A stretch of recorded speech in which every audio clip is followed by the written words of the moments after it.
Africa महाद्वीप में हीरों की कई खानों की खोज हो चुकी थी, जहाँ से बहुतायत में हीरे प्राप्त हुए थे। वहाँ के एक गांव में रहने वाला किसान अक्सर उन लोगों की कहानियाँ सुना करता था, जिन्होंने हीरों की खान खोजकर अच्छे पैसे कमाए और अमीर बन गए। वह भी हीरो का खान खोजकर अमीर बनना चाहता था। एक दिन अमीर बनने के सपने को साकार करने के लिए उसने अपना खेत बेच दिया और हीरों की खान की खोज में निकल पड़ा। अफ्रीका के लगभग सभी स्थान छान मारने के बाद भी उसे हीरों का कुछ पता नहीं चला। समय गुजरने के साथ साथ उसका मनोबल भी गिरने लगा।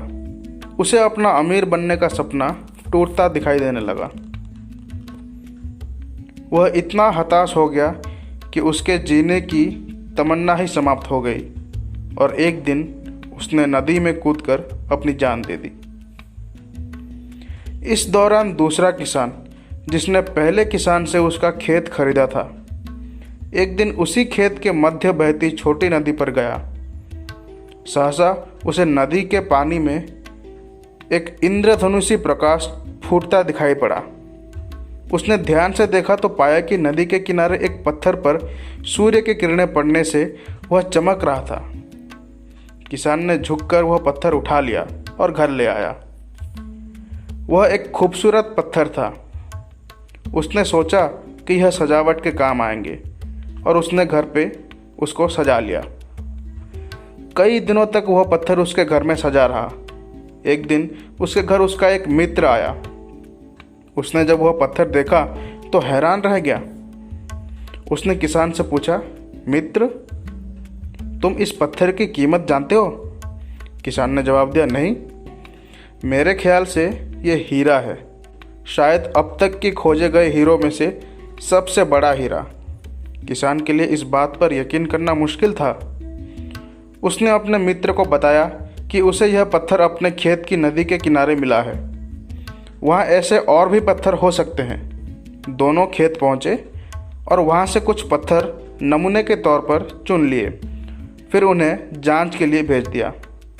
जब जांच रिपोर्ट आई तो किसान के मित्र की बात सच निकली। वह पत्थर हीरे ही थे। उस खेत में हीरों का भंडार था।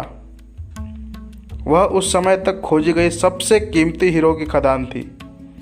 उस खदान का नाम किम्बरले डायमंड माइंस है। दूसरा किसान उस खदान की वजह से माला माल हो गया। पहला किसान अफ्रीका में दर दर भटका और अंत में अपनी जान दे दी, जबकि हीरे की खान उसके अपने ही खेत में उसके कदमों तले थी। सीख। मित्रों, इस कहानी में हीरे पहले किसान के कदमों तले ही थे, लेकिन वह उन्हें पहचान नहीं पाया और उनकी खोज में भटकता रहा। ठीक वैसे ही हम भी सफलता प्राप्ति के लिए अच्छे अवसरों की तलाश में भटकते रहते हैं। हम उन अवसरों को पहचान नहीं पाते या पहचान कर भी महत्व नहीं देते जो हमारे आसपास ही छुपे रहते हैं। जीवन में सफल होना है तो आवश्यकता है बुद्धिमानी और परख से उन अवसरों को पहचानने की और धैर्य से अनवरत कार्य करने की। सफलता निश्चित है।